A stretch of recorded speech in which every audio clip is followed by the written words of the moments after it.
Hi guys, welcome back to my YouTube channel. My name is Bunmi Victor in case you're new here. And if you're returning, thank you for always stopping by.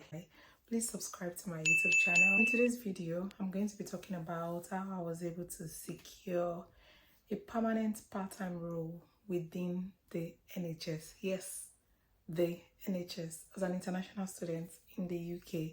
So if this video is something you're interested in, around and keep watching. Please like this video, comment, subscribe. Please share my video with your friends, your family, anybody you think will be interested in seeing this video. So without further ado, let's get right into it. All right, first I'm going to start from when I got into the UK. So I got into the UK in October 2021, and I sort of started searching for a job almost immediately after getting into the UK. So I used different websites, LinkedIn, Indeed, Totaljobs, different websites. Anyways, I'm going to try and link some of those websites down below. After a couple of applications, I decided that I wanted to start applying directly on some of those companies' websites. So I think I was on YouTube and then I saw a video of someone, a dependent, who got a job within the NHS. It was an healthcare job, but I just thought about it to go on NHS website and see what they have in stock. So I noticed that they had some non-clinical roles within the NHS and I decided to apply. What I did was to subscribe on the website for job notifications. So what I did was to input my job preference, my location, and the type of job pattern that I was looking for. So whether you're looking for full-time or part-time. So of course, as an international student, I could only work for 20 hours. So I did put in for part-time roles. And so the job that I got right now is actually the first job that I saw and applied to on the website. It was an admin support role. And even though I hadn't done anything that had to do with admin support, the beautiful thing here is that you have transferable skills that can be taken into any role that you see here. And that was what I did. I leveraged some of the jobs I've done in the past that had some tiny little bit of admin and admin support, and I just leveraged those to be able to have a strong application. I would advise that you read the job description properly, the duties that they write there. I'd advise that you read it properly to be able to have a strong application. So you would optimize your CV and your application by looking through what has been written and then just try to see how you can adapt your experiences to what they're looking for. Voila, and you're in. So after the application, I would say to tell people you can also get someone to help you look at it if you have, but if not, it's okay to apply by yourself, So after the application, the next thing I would point out is that you should read the person's specification. There's usually an attachment on every of NHS job description. There's always a person specification that sort of speaks to the type of person that they're looking for. So you need to be able to prepare yourself for the interview by looking at the person specification and seeing how best you can demonstrate that you're the person that they're looking for. Simple, right?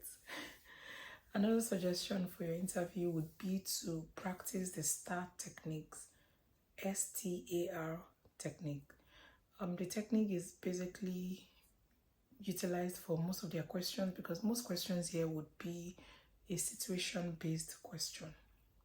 So it could be a question like, oh, tell me a time that you were able to do this. Tell me a time that you handled a difficult situation at work. How did you do it? How did it go? So this STAR technique, if you have it at the back of your mind, it sort of helps you to put things into perspectives. So put it that way. your answers will make sense. You'll be able to take them on the journey with you. You tell the story seamlessly if you are able to use the STAR techniques for your interview. I would also advise that you should practice before your interview. Get someone to do like a mock interview for you, because sometimes things sound really nice in your head, but when you say them out, it's rubbish. You don't want to get on your interview and be saying rubbish. You get what I mean? Please get someone to practice with you if you can. I think another thing that I will mention is to learn the NHS core values.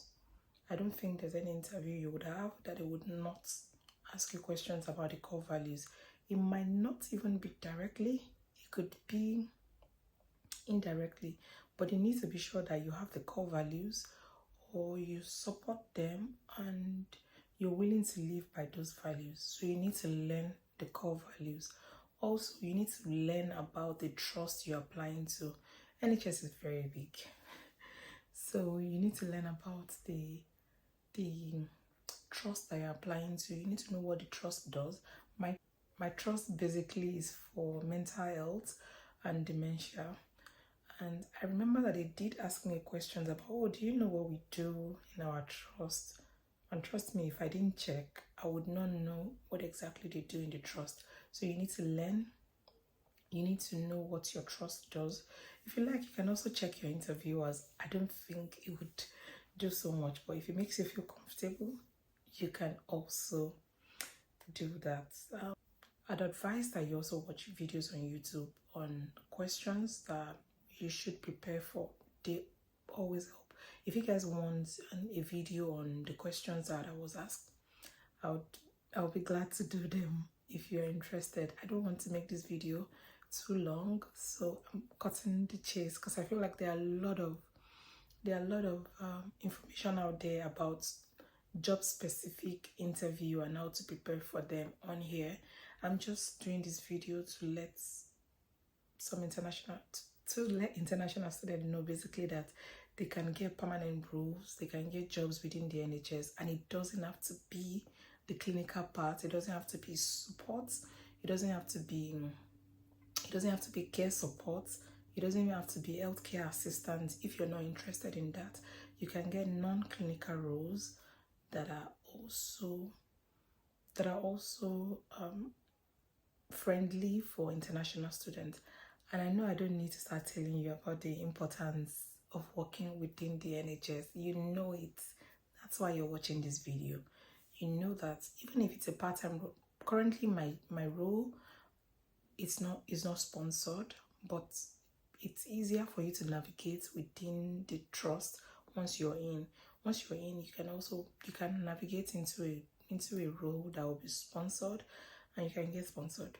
We all know that NHS gives 5-year sponsorship. That's going to go a long way in helping you stay in the UK if that's your goal. I hope I've been able to share tips on how to land your role in the NHS. If you have any more questions, please leave them in the comments below. I'll be here to answer any and every of your questions to the best of my knowledge. Thank you for watching this video. I'll see you in the next one. Bye.